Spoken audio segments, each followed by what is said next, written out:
The World Bank says Sub-Saharan Africa is the only region where women make up the majority of self-employed individuals.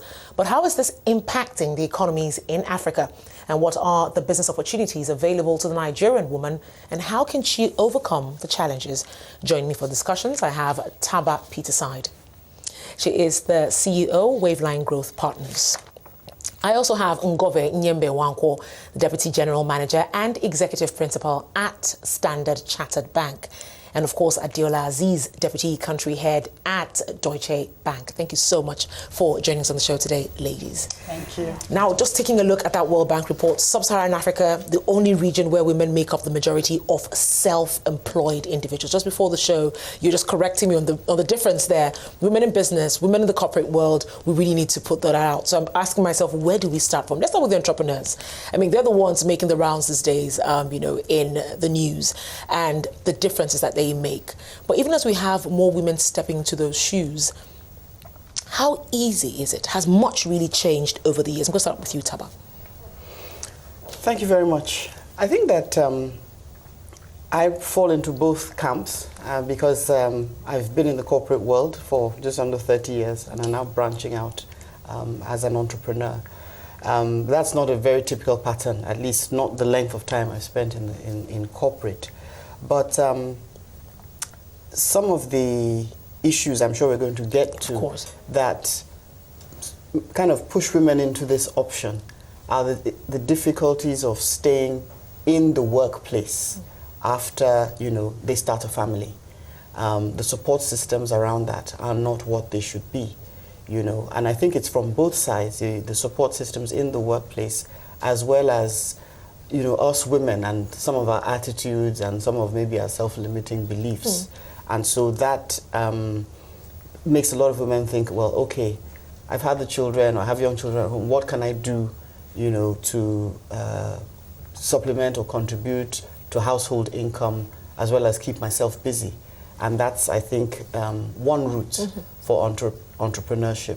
Another is where, people are they just start their lives as business people, whether they've had formal education or not. They move straight into entrepreneurship.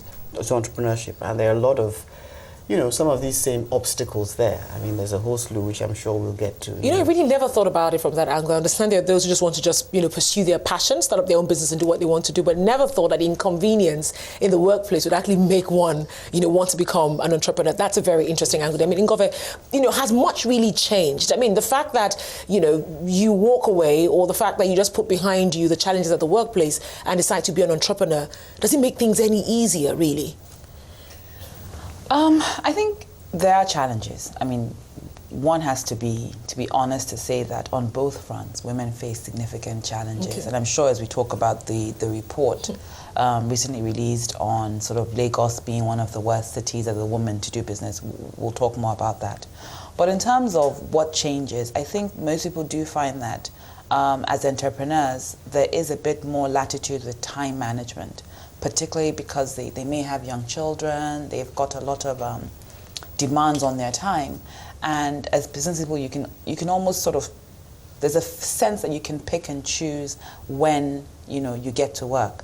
But I think you do find that once you do become an entrepreneur, it's quite different. The reality is very different because I think it's even more time consuming if you want to run a successful business. And I think then the next question is how many of the businesses that women are running are moving from micro level to sort of small and medium. And I think when you look at the statistics, you will find that majority of those businesses stay very much at micro and don't really progress.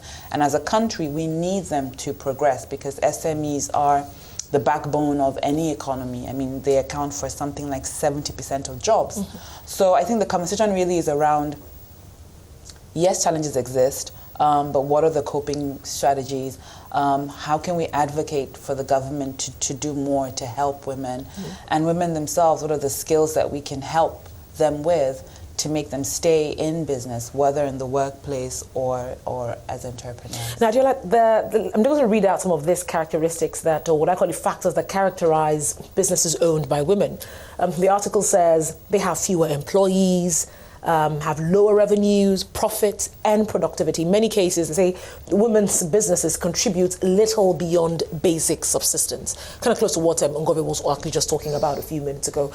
Why is this the situation here? I mean, it is let's forget about the women now who actually decided to set up the business because they wanted something a bit more convenient. Talk about the women who actually went into it, driven by passion. Yeah. Why is this the situation here? The situation is twofold or manyfold. A lot of them go into the business, basically thinking they've got time and they can manage what they're doing better. But the reality is very different. Okay. By the time they realize that, look, for them to move those businesses from the micro to macro or to corporate or to attract funding, they realize that the reasons for either going in the entrepreneurship way is a different ball game. Because when you decide to set up a business on your own, I always tell my mentees that it's like you're owning your office. And regardless of the latitude you may have with managing your time, the work that you need to do is more onerous because you are the face of that company. You must do things properly. You must attract the right clientele. You must attract the right investors who would be interested in your business. And if you do not sit back and think it through properly, you're going to find that, gosh, have I done the right thing? Did I take the right decision? But with proper guidance, with proper mentorship, with proper reality on ground, you knowing that, hey, it is not as easy. You must do your homework. Before you go into any space of business, you must find out how is it for those who are in it. And you must align yourself with those who are doing it successfully, not with those who are struggling. Adeola, just listening to what you're saying, does this also apply to the men who are actually very successful at the moment? Do they also have to go through all this? Or is it that the woman just has to do extra in order, to make it? Whatever applies for the man in terms of an entrepreneur or setting up a business also applies to the woman. Okay. So there's no deal of thinking that, because I'm a woman, my standards must be lower. Hell no. You can't. If you do that, then you're setting up yourself to fail. Okay, so the standards, the what you need to put together, what you need to do, right, is no different for the man or the woman. Okay, I was going through an article just before we started. Taba, talking about some of the factors that women in business, do face, or the major challenges. One of them was they said talking about the pressure to act a certain way. And I'm talking about those who've actually established the business. A pressure to act a certain way, emotions and nurturing skills, lack of support, work-life balance, and fear of failure. And that's why I said, that these rules just apply just to the ladies who already, let's say they also did the same thing the men did. But then there's issues that remain there. Ngover, I'm just going to take you up on this pressure to act a certain way. Could you just talk us through this? I think it's interesting you say this, because I think in the last 1 month there have been a number of articles globally around this phenomena, with women feeling that if you sort of act as a woman in an organization or in a company, you remain as sort of the next best deputy, never really the CEO. And that for you to transition into that CEO, you need to take on some of the characteristics of sort of the male counterparts. But I think the study, when you sort of look into it, and it goes back to something that Taba said earlier, there are a lot of self-limiting beliefs I think we as women carry as well, where there's a bit of, I'm not sure I'm good enough, I'm not sure that I can be myself, I'm not sure. And I think that in itself creates a lack of authenticity, because you're not yourself. And that's very easy to see from employees, from colleagues. Having said that, though, I think that there is some pressure for women to feel they have to join the boys' club, as it were. But again, if you look at studies that say, that look at diversity on boards, for example, it does show that having diversity on a board, and diversity is not just gender. There's age, there's background, there's so many different things. But I think the thrust of it is, the more diverse a company is, a board is, the more that company progresses. And contrary to what you had said earlier, that businesses that women run don't do well, studies show the opposite.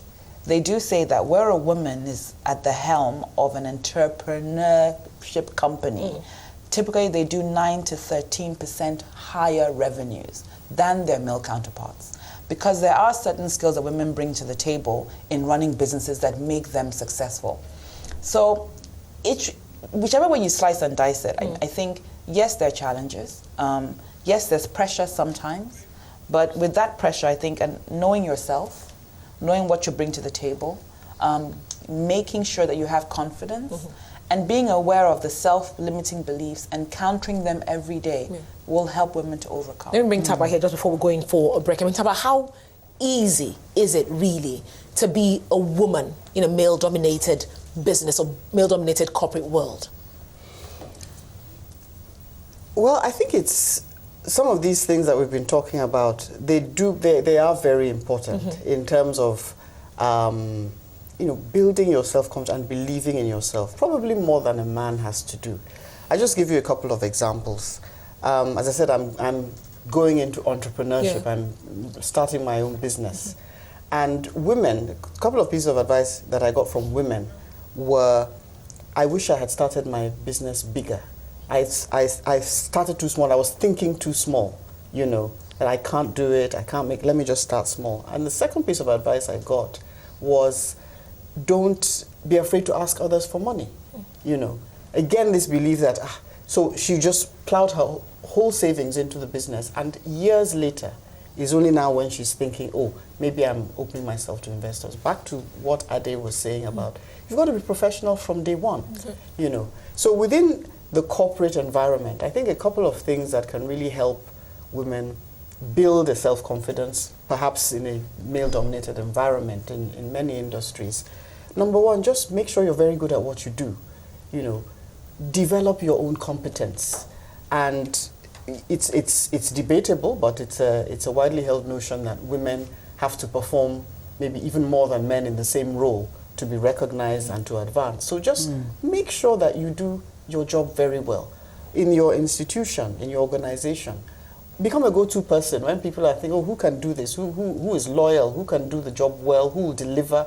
No excuses. Be someone who is good at what you do, and that inevitably will help to build your self-confidence. We're going to be talking more about this after the break. I mean, for what everyone has just said, clearly shows it might be a male-dominated world, but you hold the power as a woman. We're going to be right back when I've been speaking to Taba Peterside. She's the CEO of Waveline Growth Partners, Ngover Ihyembe-nwankwo, Deputy General Manager and Executive Principal at Standard Chartered Bank, and Adeola Azeez, Deputy Country Head at Deutsche Bank. As we're discussing the business opportunities and challenges faced by the Nigerian woman. Still with me in the studio, I have Taba Peterside. She is the CEO of Waveline Growth Partners. I also have Ngover Ihyembe-nwankwo, a Deputy General Manager and Executive Principal at Standard Chartered Bank. And Adeola Azeez is also here with us, Deputy Country Head, Deutsche Bank. Thank you so much for staying with us, ladies. Now, just before the break, we were talking about women entrepreneurs, what it takes to be a woman entrepreneur, a successful one for that matter. Let's talk about women right now in the corporate world who are not there yet. There was a report that was released talking about Lagos being the 8th worst megacity for a woman to live in. So the factors you had there: sexual violence, access to healthcare, cultural practices, and economic opportunities. We're going to center our discussions around economic opportunities. When people talk about Lagos, what comes to mind is a land of opportunities. It seems everyone who comes into Lagos makes it, and that's why people hardly want to leave Lagos. Taba, is it the same for the women? Is it easy for a woman to succeed in Lagos? In the corporate world here now. Oh, in the corporate world, okay. Because when we were talking about economic opportunities, it was more from the entrepreneurship. But you can take that angle as well. Yes, I think looking at it from that entrepreneurship angle, I think there are a number of factors that all small businesses and growing businesses have to contend with. But they're probably more exaggerated for women. There is of course, access to finance is a big one. But in addition to access to finance, there's also more intangible things like access to networks, access to opportunities, having a sponsor, a mentor, somebody behind you who is kind of pushing your case. These are things that male folk take more for granted, whether in the formal business world or in the more informal entrepreneurship and small business. So, but let me just come in here. I can understand the issue around access to finance. I mean, the banks have, their requirements and all what. But to find a mentor, to find that support, why is it difficult for women? I think it's because, one of the reasons is because women are juggling so many things. I see. The home front. If you, as a woman, want to actively seek mentorship, networking, support, you have to go out and actively maybe create a slot in your day for that. I think the way men operate, it's a more natural part of how they do business, how they operate. Maybe, at the end of work, you go for a drink or whatever. Women have their home responsibilities calling. You go, you finish at work, maybe you come back home.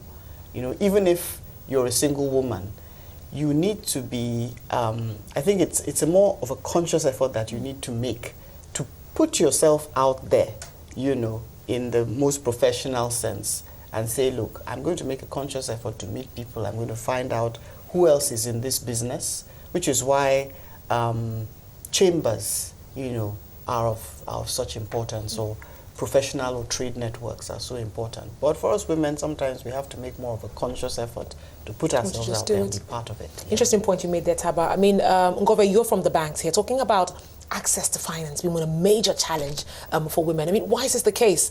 It's not like we can't pay back now, is it? So why is it the men are getting better access to finance than the women? So interestingly, studies show that women actually pay back loans, and they actually pay back loans faster than their male counterparts. But when you look deeper into the study, there are a few things that stick out. So to start off with, in coming forward to ask for loans, less women do so. Okay. There is an issue around financial literacy and just being confident enough to put yourself forward for a loan. And then when you do get through the loan application process, or when you pick up the nerve and you're able to apply, we also find that women tend to fall off in that process, either because it's onerous, and secondly because some of the requirements for a loan, for example, collateral, they're just not able to meet it. So at the moment in Nigeria, collateral is effectively seen either as cash, which often if you had cash you wouldn't be borrowing, or maybe landed property. And the land is often in the name of the family or in the name of the spouse who's the man, and it's difficult to put that forward. And then when you go beyond that level and you've gone through the process and you've applied, in looking at how much you've actually applied for, women tend to apply for just enough that is required to keep the business going, as opposed to enough to grow the business substantially or to make huge leaps. And it goes back to the conversation we had earlier around self-limiting beliefs and women just feeling that I don't want to borrow too much, I don't want to be under too much pressure. It goes really to aggression and men being perhaps more aggressive than women are. Talking about men being more aggressive than women are, Adeola, do women need to be as aggressive as the men to climb up the corporate ladder? I always tell people, you can win just like the man. And I always mention that you win like a woman, but play like a man. So if you do that, invariably, you are being measured just like the men are. You are qualified, you merit it, and at the same time, even if you have to be, in every work that we do, a little bit of an aggression may show up, but don't do it and let it be in your face, okay? You have to do it in a way in which you're self-assured, you know your onions, you know what you're asked to do, and at the same time, hey, the fact that he's a man and I'm a woman, it doesn't limit me from achieving what I can do better, even better than he can. No, but Adeola, honestly, naturally, is it a level playing field for the women? And we talked about this before the break, and just now was also mentioned the fact that the woman has much more to deal with. There's a family there to talk about. I mean, there's so many things to come in. When you talk about the issue of collateral, I had to really step by to know. I mean, come from eastern part of Nigeria, where most women do not own land, and you have to put your husband's name in that. So that alone just limits you from every aspect. Clearly, it's on the level playing field. And so many reasons account to that. I mean, she talked about the collateral, the names of their husbands, and then you also even talk about the entire structure. Okay. The structure I mean, without fair to what anybody may say, you're probably set up to fail. You come in there and you're juggling. Women are constantly juggling because you want to ensure that for you to make a success of your career, your home front must work. If your home front is not working, there's no way your job will succeed. And in doing that, a woman must always be extremely organized. If you're in the corporate sector, you must be proactive. You must have a support system. And the current conversation in the corporate world at the moment is basically working and igniting and ensuring that the management and the boards of companies are creating a workspace to ensure that women thrive. Women don't carry the burden of the home front to the workplace. And what is usually the burden of the home front? Their children. So if you do not know where to keep your children, you're having issues with your support system, your nannies, your drivers, and all of that, to make a woman feel good, and like I say, it's a feel-good feeling. You want to make sure that my employer is watching my back. While he's doing that, I am also set up to outperform because he's supporting me. Now, we always talk about the crash in corporate organizations. Some have it, some don't. Yeah. Some believe in it, some don't. But it's a conversation that we must continue to put on the table because it is extremely important for the career woman to progress and for the company to progress. We've talked about the values that women and diversity bring on board. Now let's take a look about, let's touch a bit on, I think it's the WIMBIZ conference, that's what it's called. It's been on for years now. Now talking about building that pipeline. Talk us through the kind of support WIMBIZ has given over the years to women in the corporate world and entrepreneurs as well. There is a conference coming up this year as well, I believe. Ngover, just talk me through this. I mean, what impact has this really had over the years? So this year is our 16th annual conference, so it's been 16 conferences. And if I take a pick from last year's conference, which was our 15th, we had well over 1,500 women in attendance. And when you look at the sort of the spread and the reach of women, we can, with much pride, say that the impact has been, through thousands of women. WIMBIZ has a number of programs. So the conference is our largest and flagship event. But throughout the year, we have a number of programs. We're really designed to inspire, empower, and advocate. So inspiring women is sort of giving them, daring them to dream, giving them access to information, to facilitators, to programs, right through from our lecture, which we have in March, to our CEO Roundtable, which we have in June, to the conference, which is a 2-day event, 13th and 14th of November, holding at the Eco Hotel and Suites, 8 a.m. each day. And this year's conference theme is The Future is Here. It's a play on the word here to highlight the her within here, which is really to say, look, it's time for us to really pull women up because the future of the country and the continent really rests on the women who are 50% of the continent but are being left behind. Taba, you're part of this as well. Yes. Yeah. What kind of testimonies have you heard over the years? I mean, there should be some kind of life-changing stories that have actually come from some of these women. Care to share any? Well, I'll just share my own story. Okay. Because I attended my first WIMBIZ conference. I'd been working out of Nigeria for some years. Okay. Came back in late 2007. And I attended my first WIMBIZ conference thereafter. And I was amazed at what I met. And it was really a world-class event. The richness of the topics, the quality of the speakers. What did you take away from it? Ngover talked about inspiring and empowering. I was still in the workforce then, in senior management. And there are so many insights. You go away, there's a way you are energized just by hearing people share experiences. And it's not canned, it's authentic. People talk about their failures. People talk about, sometimes the long road that they've taken. And you hear about people from all sorts of industries, technology, healthcare, education. I've had Taba Peterside, the CEO of Waveline Growth Partners, with me today on Beyond Markets, and Ngover Ihyembe-nwankwo, Deputy General Manager and Executive Principal at Standard Chartered Bank, and Adeola Azeez, Deputy Country Head at Deutsche Bank.